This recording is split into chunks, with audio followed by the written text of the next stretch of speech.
नाही काय की या मंदिराबद्दल मी पूर्वीपासून मला माहिती होती, परंतु इथे यायची इच्छा होती आणि आज शक्तिपीठ आणि इथे येऊन दर्शन घेतलं. आपल्या महाराजांवरती एक एवढं भव्य दिव्य मंदिर आहे आणि इथे येऊन आपण दर्शन घेऊ शकतो आणि महाराजांचा संपूर्ण इतिहास या संपूर्ण परिसरामध्ये एवढ्या चांगल्या कलाकृतीमध्ये इथं दर्शवलेलं आहे किंवा दाखवलेलं आहे. ही पण छान गोष्ट आहे. माझं खरंच खूप खूप शुभेच्छा आपल्या सर्वांना की आपण महाराजांच्या प्रेमापोटी श्रद्धेपोटी एवढं भव्य मंदिर बांधलं आणि आज पहिल्यांदा आलो आहे, पण नेहमी मी नक्कीच येत जाईन, कारण इथं येऊन महाराजांच्या चरणी आपलं मस्तक ठेवून एक ऊर्जा मिळते आणि मला वाटतं हे ऊर्जा देण्याचंच एक स्थान आहे. शक्तिपीठ म्हणजे शक्ती आपल्याला प्राप्त होते इथे येऊन, ते स्थान आहे म्हणून तर छान वाटलं. नाही खरं म्हणजे मला वाटतं की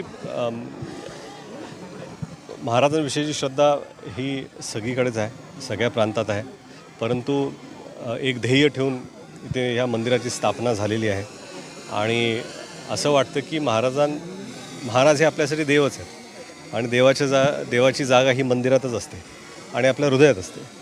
तसंच मला वाटतं की प्रवास करताना एक तीर्थरूपच आहे. आपण जसं पंढरपूरला जातो आणि कोल्हापूरला जातो, सिद्धिविनायकला जातो, तसंच आता इथे पण लोक येतील दर्शन घेण्यासाठी.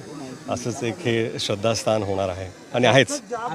नाही मला ते विषय माहिती नाही आहेत. म्हणजे एकदम मी ते वाक्य ऐकले नाहीत, पण मला वाटतं की कोणीही महाराजांविषयी अपशब्द वापरले किंवा मला माहिती नाही, सर्वप्रथम मला माहिती नाही आहे.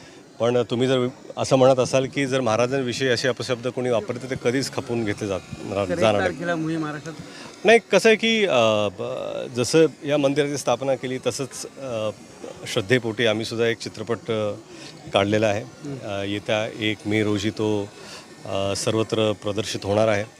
तर महाराष्ट्र जनतेला फक्त मी एवढं आवाहन करू इच्छितो की आपण सहपरिवार सहकुटुंब मित्रांसोबत नक्कीच 1 मे रोजी आणि 1 मेपासून आपल्या जवळच्या चित्रपटगृहात जाऊन हा चित्रपट नक्की.